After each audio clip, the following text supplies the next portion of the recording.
If you satisfied a customer and you ask them, how likely are you to recommend this book, this podcast, this service, this coffee shop from 1 to 10, and somebody puts 1, 2, 3, 4, 5, 6, or 7,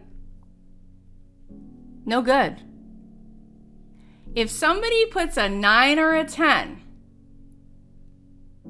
you have a successful business. That is money in the bank, because the 9 or 10 means I am for sure going to mention this movie. I am for sure going to tell a friend to get these meatballs at this sub deli. It's done.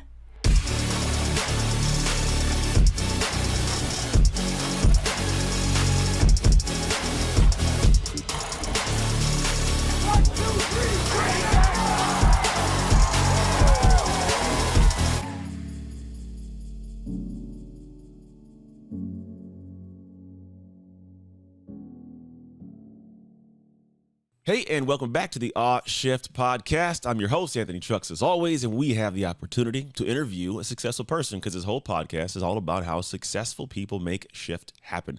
This individual has a cool journey of navigating life and doing a bunch of stuff, having great success in business, running 8-figure businesses and all that kind of cool stuff. Is also the host of a podcast called Don't Keep Your Day Job, which I like. I like the concept around it. Because kind of like for me, I'm not a guy that is big on the 9 to 5. We need the people that want to do that. But those who have a calling to do more, you got to do more, man. And this is a person who's done it and now talks to it. And outside of that, I'm sure has a lot of cool human things we'll unpack. So without further ado, I'm excited to get to interview this person with a great personality, and that is Cathy Heller. How are you? I'm good. I'm so good being in your company, and I'm sure that's how everyone feels around you, because the greatest gift that we give is our energy, and your energy is so on point. Thank you. Beautiful, cool, high vibes. So I'm good. I'm good. I'm happy to be here. Well, thank you. I found that I enjoy humanity, and so I let people know I enjoy humanity. And I think I have to do with a certain understanding that not everybody's amazing, but that's okay, because I can always respond how I choose. That's right. But let's come back to the first question I always ask, and you can take it anywhere you want. There's no specific answer I'm looking for. I really just want to see where your heart's at in the moment, and we'll take it from there. Here's the question. Say I'm walking around town. I sit down next to you. You have no idea who I am. We're at some coffee shop, and you, for some reason, turn and start talking to me. Why should I listen to you?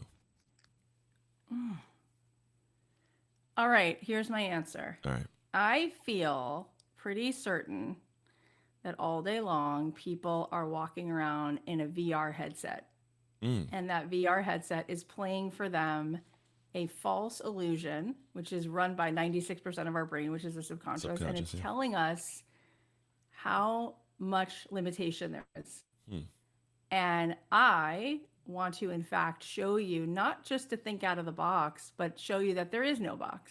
Yeah. That the box is the illusion. Yeah. You're like. That's why. What is it? You're like Morpheus in the Matrix a little bit, huh? You know what's crazy? Just yesterday, I had the camera crew here. We were filming for I think it was 3 straight hours. And the first video was on that exact thing. It was on, 95% of our life is run by the subconscious mind. Now, where did that come to be? Because for some odd reason, I knew that, but didn't know that, Is this something you've spent time unpacking, unraveling? And how do we get to the point of not realizing 95% of it is kind of the base number there? I know, it is crazy. Yeah, on my own journey to be finding answers, I've been seeking. And so I spent 2 years studying at the UCLA Mindful Awareness Research Center, which helped a lot. I learned a ton. And I also sat down in meditation and learned how to be witness to what's going on in there. And then I've done a lot of programs and spent time with Joe Dispenza and, personally, and also on his big retreats. So I've gotten to really dive in. And I've been on this self-discovery journey since I'm 15, Wayne Dyer, and just had Deepak Chopra on the show, read those books. I think you and I have probably been on similar roads. So yeah, that's where I've learned that. But it is fascinating, because what I've come to learn more recently is that it's not just what you think, because every single thought, as you probably know, it is accompanied by a feeling, and the feeling actually creates a chemical in the brain.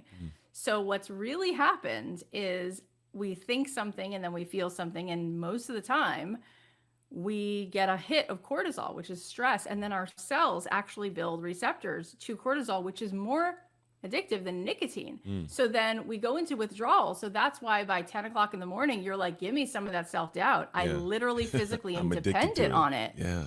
And so now you have people who walk around saying, that's not possible, I'm not enough, blah, blah, blah, blah, blah, because they're literally experiencing a visceral feeling in their body when they think certain things. It's not just in their head. That would be one thing to overcome your mind. It's in your body. You're feeling anxious. You're feeling this fake limiting thing, but it's actually like a very real feeling, like oh, don't pass this point, because now you're out of your comfort zone, and now there's going to be danger. There's going to be danger when we have, as humans, right? We have an ego. That's all ego, what I just said. And then we have like this higher self, this thing called consciousness. We all have it. So whenever we've ever been in the flow, ever, we're not in the fight or flight. We're not trying to control it. We're not trying to predict it. And instead of cortisol, we're getting oxytocin in those moments. And we feel expansive. We feel that there's something in the moment that's bigger than us, or that something about us is like when you're playing ball or somebody's playing music, they feel that the music is playing them. That's it. That's the zone. And in those places, it's infinity, it's abundance, it's wholeness, it's goodness, it's bliss. So I think the awareness of that is so important, that when you wake up in the morning, you go, there is this automatic program that's going to turn on as soon as I open my eyes. So I need to be ahead of it. Just like I brush my teeth every day, I got to be ahead of this every day. Got to be. And there's actually studies that show that I want to say like 80% of our thoughts are negative, and like 95% of those are repetitive. And it makes sense when you say it that manner, because you kind of get addicted to that struggle, that it feels like this normalcy. And they say the evil you know is better than the evil you don't. So you just know this one and roll in. Right. Well, the thing is that those thoughts actually, they're like a trance. It's like hypnotic, and it lulls the brain to sleep. Your brain, you ever drive somewhere and you go, oh, I forgot that I even made the left turn. You're just in habit. So like this phone, I'm holding up my phone right now. It has a camera on it, and this lens sees reality as it is. I don't. Because I see through my cognitive bias. So I'm not seeing what's here. I'm seeing what I'm choosing to see. This camera actually sees what's here. So a lot of times I'm talking to someone about leaving their day job or doing their dream or making more money or being in a better relationship. And then they tell me this thing, and they all say this. Well, the reality is. It's like, and no, I it's say, your own frame thing. Right. Because reality with a capital R is none of that. But your version of reality is keeping you trapped. So let's see if we can widen the aperture and see actually what's really here. And what's really here is a buffet of any single possibility you can think of. You could just select it off the shelf. But that would require changing the program in there. And how we think and how we feel determines how we act. So, and that becomes who you are too. So a lot of that starts to challenge who you see yourself to be, because to see something different, a new perspective, that's a scary thing for a lot of people. And my brain immediately is going like, well, how did you figure this out, right? Because this is not stuff that you just rolled out of bed one day and said, I'm going to consume this. My thought is you went through life, and not only did you experience these things, there must have been some catalyst that drove you into the area of understanding. Like, what was that moment so someone can go, oh, yeah, this woman knows what she's talking about? Anthony, you totally get it. You said the word humanity a few times. My mom was severely depressed my entire life, and still is. Couldn't get out of bed, always suffering from suicidal attacks, calling 5150 hold, vertigo, like dizziness, and my parents had a really bad marriage and then a really hard divorce. Then my dad got married 3 times, and there was just a lot of unrest. And to me, that was a cautionary tale that said, don't step here. Don't do this. And so I started very early saying to myself, what the hell is this? You just grow up to be miserable? Like, you check the boxes, you go to college, you get the 401k, but you're this unhappy? This doesn't seem rational. And so I started to look at, well, what is happiness? And I realized that people think happiness is the other side of depression. It's actually purpose. It's actually meaning. We seek growth. Fear is the most boring thing in the world. And what we really seek, and you've experienced this in your career, like that place where your soul takes over and you recognize there's a capacity to go bigger and wider than your fear told you to believe, right? That's what we're after. It's invigorating, right? There's, no one really wants to retire. No one really wants to sit and ask Elon Musk or Howard Schultz just went back to Starbucks, right? Why? Because no one is really chasing the mode of pleasure. We're seeking growth and fulfillment. So because of witnessing my mom and dad, it was crucial that I was going to find ways to feel a sense of being alive on purpose every day. And so now I'm on a mission to help every person who, and you said earlier, which was very respectful, you said there are people that have a 9 to 5 and that's okay. That's good if they want that. The studies show they don't want it. The studies show the majority of those people are miserable. In fact, we just had this thing called the Great Resignation, right? You did. 45 million people just quit their jobs. And people are saying that they're miserable. So why? What is that about? That's about, I think people carry around a lot of false beliefs like this isn't possible or I'm not enough. Yeah. And I've come to realize that is the most egocentric thing in the world. How so? Unpack that a little bit. Well, who's not enough? When you say I'm not enough, is it you that's not enough or your ego? Yeah. Right. Well, I guess it would be the ego, because that's the thing you're seeing through. And if you go to the whole, there's a great book. Is it Michael Singer? The Untethered Soul? Oh, yeah, The Untethered Soul. So good. He works through that kind of like what you're talking about a little bit, I think. And the idea being like, if somebody comes to you and they say, I'm worried it won't be good enough. I'm who are they talking about? The person they're supposed to serve or themselves? Themselves.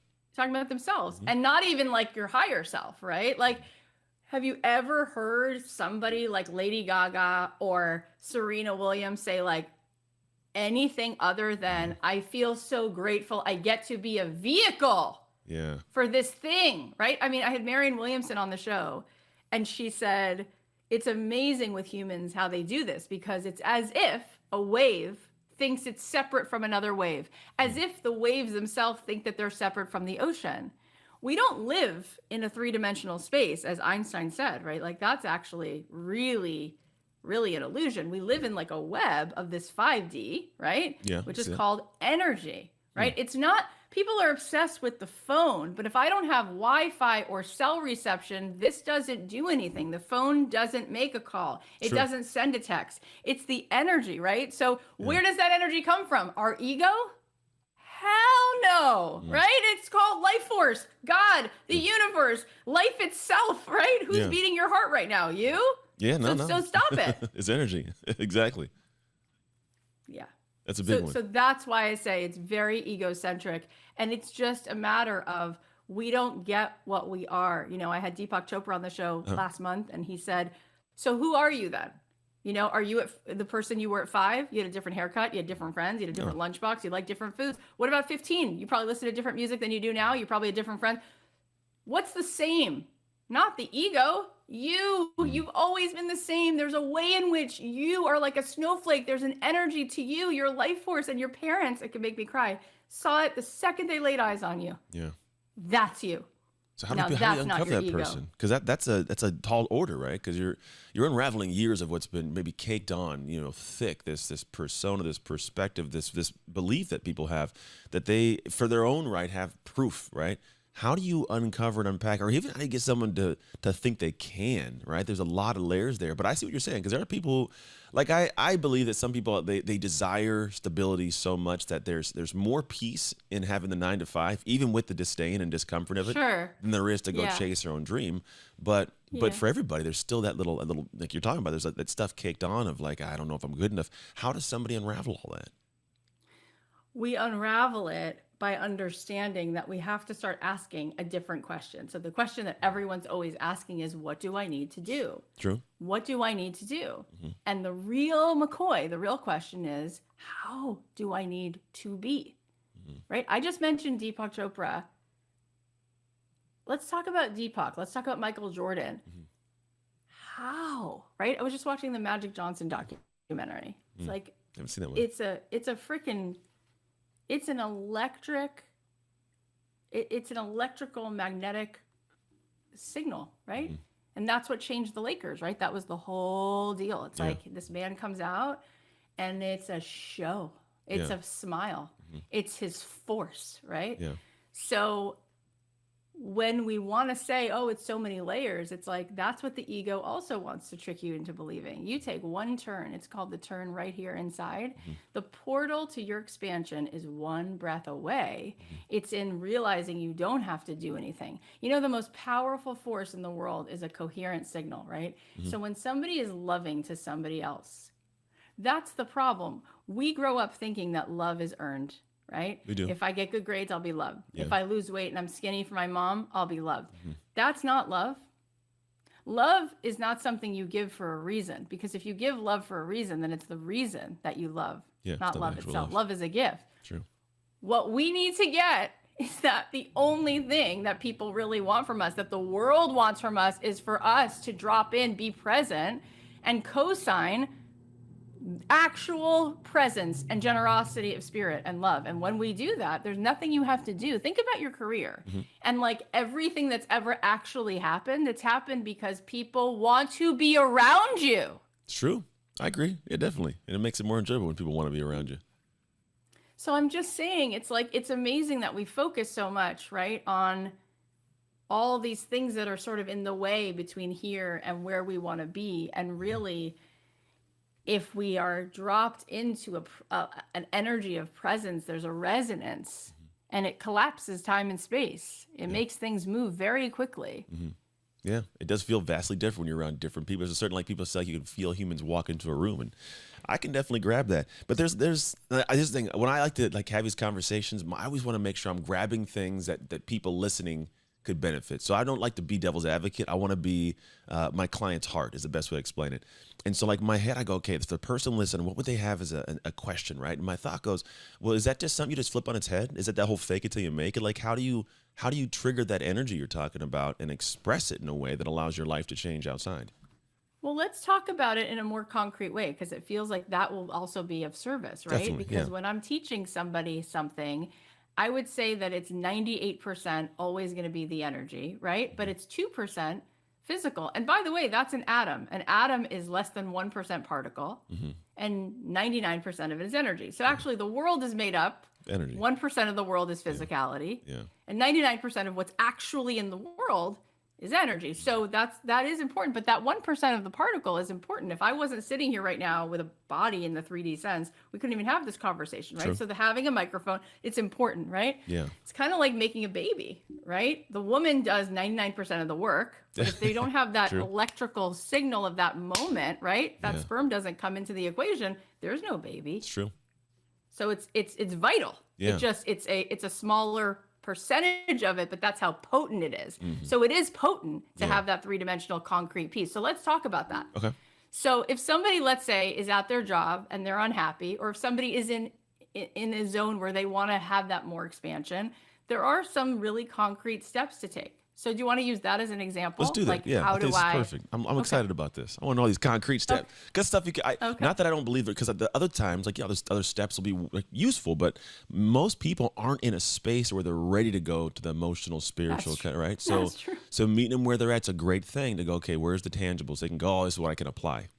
Exactly. So if you're at a job, like a lot of people are right now, especially after the pandemic, and they're like, I want to do something else. Yeah. You got 3 steps. You're going to select something, you're going to sell it, and you're going to scale it. And you can do that while you have your job. So for instance, you can then start to see your job as a blessing. Like, this is the investor to my dreams, because I got this job, and in my free time, I'm going to do these 3 steps in 60, 90, or 120 days. And then I'm going to be able to, here's what you're going to do. Select. So how are you going to select? Well, I'm here to tell you, I've interviewed over 600 people, entrepreneurs of all kinds. There's only 4 kinds of entrepreneurs. So you're going to select from these 4. So what are the 4? You can make something, you can make something, do something, teach something, curate something. So let me break that down. Okay. If you're a maker, what does that mean?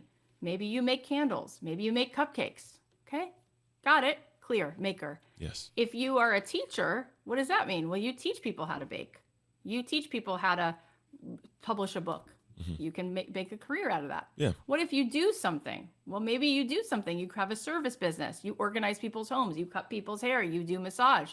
And the last one is maybe you like to curate things. So you want to be the editor for someone else's book. You want to gather together all these different female photographers and put together an evening of women photographers who are all taking pictures of black and white versions of Coney Island. Yeah. That's a curator. Gotcha. That's really it. So you select from that.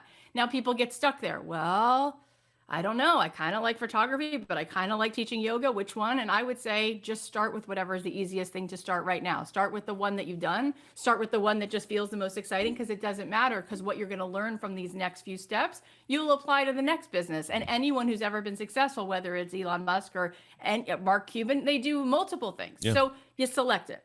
Now you're going to do the sale. So how do you do a sale? Well, the first thing you do, every single business, whether you were Coca-Cola or Nike or you're the coffee shop down the street, before you do the sale, you test it. So you get proof of concept. So you're going to try to validate this concept. How do you do that? You give it away for free first, right? So you say, here's some Skippy peanut butter. I'm going to get a focus group and see if these 12 moms like it. Do they like the flavor, the texture? And then you get feedback and you say, what did you like? What did you not like? And what would you pay for this? You do that with 3 people. So can anyone do that? Of course. Everybody can. How do you do that? Well, maybe you make your own Cuban custard, this flan, and you say to 3 people who live in your apartment building, would you try this? And then you say, do you like it? Do you not like it? What would you pay for it? So you're going to do that a couple times. And a lot of times people say to me, oh, I just realized I don't have a business problem. I have a courage problem. I'm scared to do that. It's all there. It's all laid out. Those are steps that are not in any way impossible for someone to take. You're right, Anthony. That's really not hard. Okay. It just requires letting go of codependency, because codependency means I'm going to care so much what you think of me because this cup of flan is me. No. Failure and success are the exact same road, just one person stays on the road longer. There's no failure. It's called feedback, and it's important. And anyone who's ever tested or done anything, like how many versions of Hamilton was there before Lin-Manuel put it up? Like he made corrections. When I had Harry Connick Jr. on the show, he said, give yourself something to edit. Yeah, I like that. Start. Okay, so you test it. Then here's the really exciting news. When one sale, you're good to go. You can then scale it.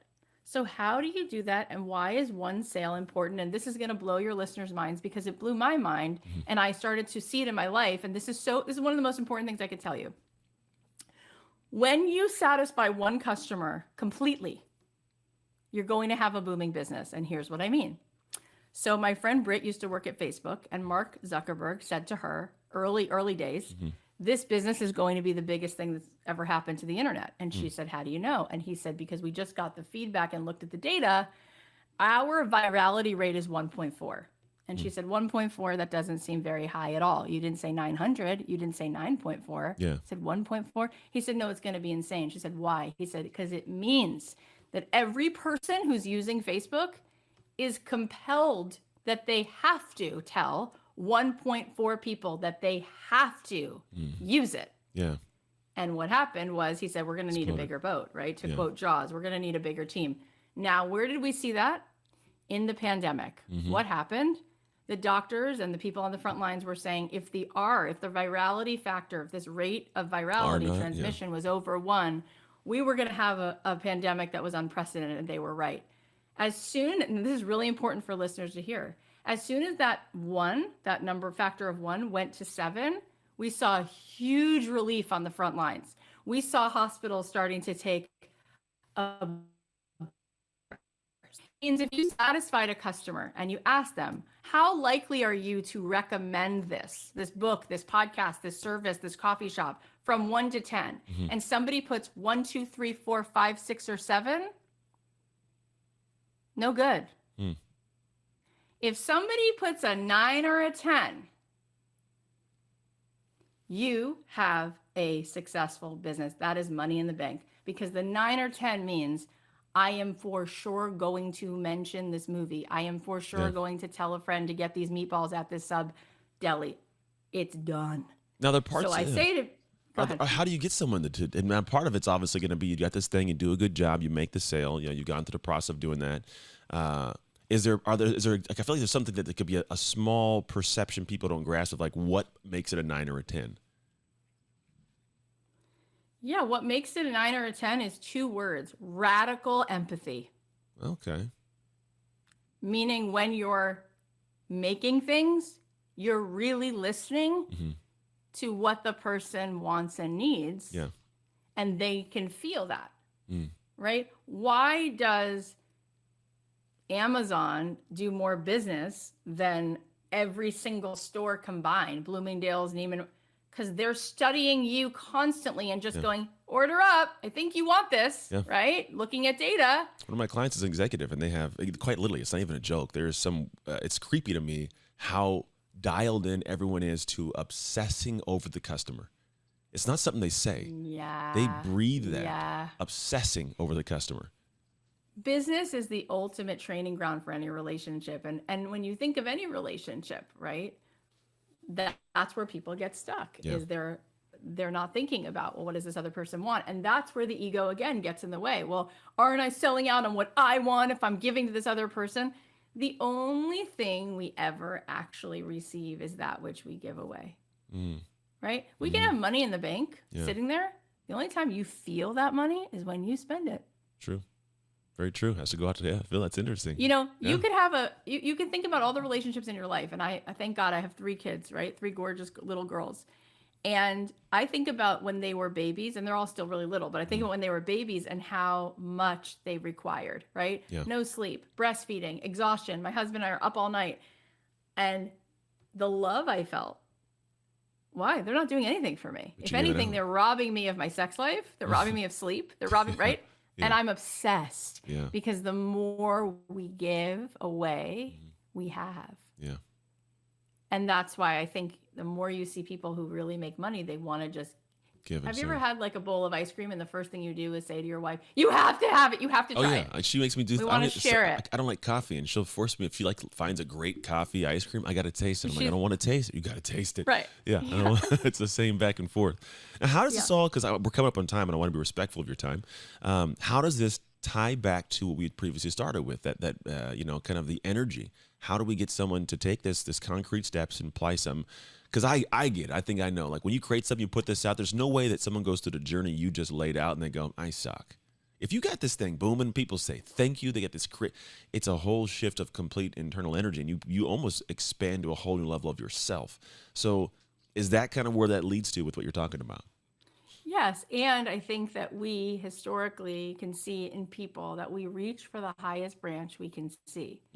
So I have a friend who works for Teach for America, and he said that he was talking to his classroom and asking the kids, like, what do you want to be when you grow up? Draw it on the paper. And the kids were drawing astronauts or rock stars or whatever. And this one kid was just sitting in the back of the room, just like not doing anything. So the teacher is saying, like, well, what do you really want to be? And there's no movement. And finally, okay, the kid is drawing something. Well, the kid drew a pizza delivery boy. So the teacher called his mom and said, do you know what that's about? And she said, yes. His dad's in prison and his uncle is a pizza delivery boy. So that's the highest branch you can see. Yeah. So when we see, this is what I'm saying, goes back to what we're saying, when we can see with a wider frame, we can move. We look to leaders, we look to podcasters and authors and whoever we're looking for better vision. And so when Walt Disney was flying in that helicopter ride overlooking Irvine, he said to the co-pilot, do you see it? And he's like, I see hundreds of acres of swampland. And he said, oh, look again. Yeah. Right. And then the energy part is, I talk about this all the time.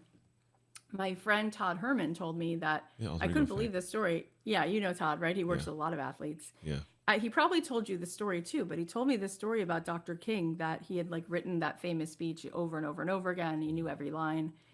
And when he got on stage, this woman sitting in the choir section said, Martin, tell him about your dream. And so he looked at the crowd and got like a lump in his throat, and he said, I have a dream. And it makes me cry every time I say that. And the power of energy is that, because one person dropped into energy, vulnerability, open heart, no one forgets that line. Because it's so vulnerable. And it's not just the vulnerability, it's the dream.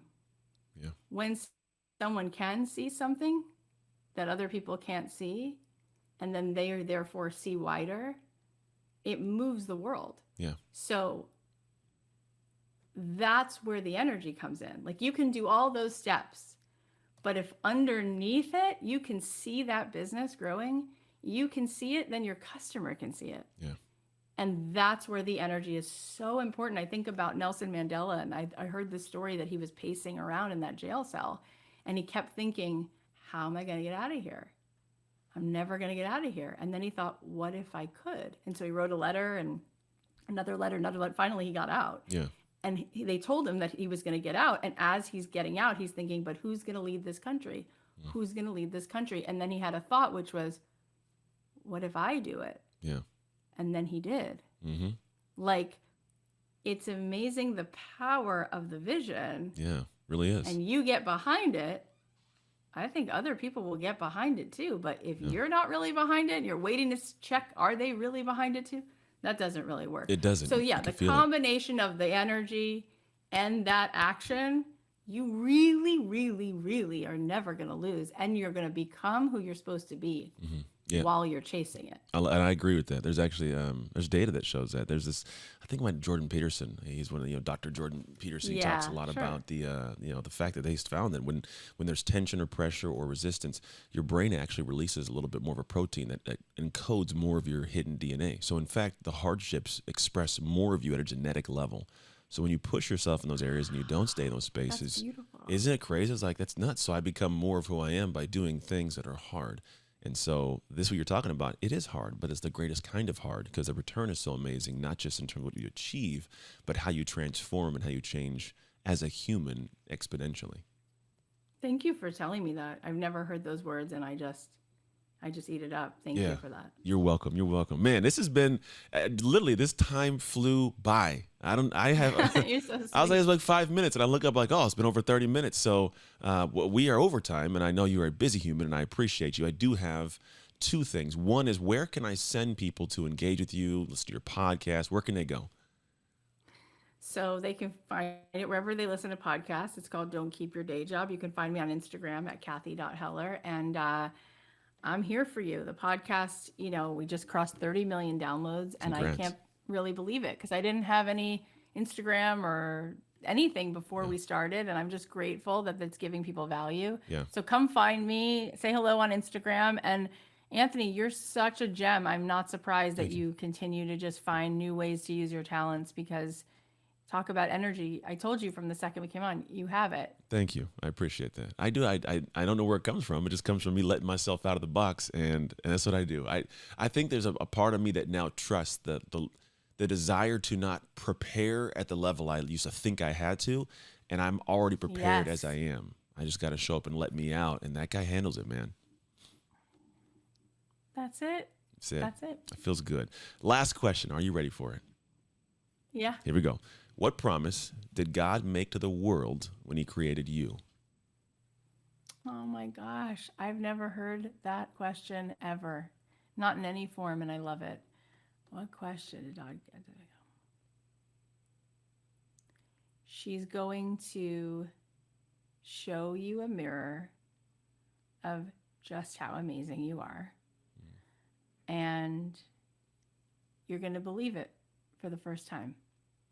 That's good. That's a good one. I like that. I like it. I had Gabby Bernstein on yesterday, and she blew me away with her answer too. And then now you got another one.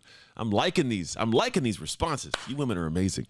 You're amazing, Anthony. I want to stay in touch with you and have you on my show. Count me in. I would love to come hang out and talk and share. I love I love the fact that you can balance well between the aspects of understanding what you're talking about, because then everybody has I think people spew stuff out that they hear somewhere, but I can tell you know this stuff, right? But you also have a beautiful balance between the heart and the science of it all, which I think that encapsulates what most people need to hear. Some people go, she's too, woo woo. And then some people go, we need data. And so to merge those two the way you have, beautiful. Love it. Thank you so much for hanging out. Thank you so much. What a beautiful part of my day. I'm going to have my team reach out and schedule if they haven't already. Awesome. Awesome. So I'm looking forward to it. You better. I can't wait to come chat with you again. Outside of that, everybody who's tuning in right now, thank you so much for hanging out. If you benefited from this podcast, please share it with someone who needs to hear it. You know who that person is, or share it out to the masses by just hitting the share button, putting in your feed. Outside of that, make sure you go find Cathy. The mixture of the name for Cathy and Heller mixed my head up just And now. none of that offends me at all. I appreciate You it. can call me anything you want. There you go. That's it. Have a great day, everybody. As always, make the most of your off shift moments so you can make shift happen. It's Anthony Trucks and Cathy Heller signing off. Hey, thank you for tuning in to the Shift podcast. I pray that we gave something amazing to your life. And if you found this episode served you in some way, I would love if you could share it with people you know, people you love, as well as your community, because you never know who needs that simple little seed that can grow into something amazing for their life. And the actual training doesn't stop here. If you want your free copy of the show notes sent to you after every episode so you can get the major points consolidated down, simply go to textanthony.com and message the word notes. Till next time, make shift happen.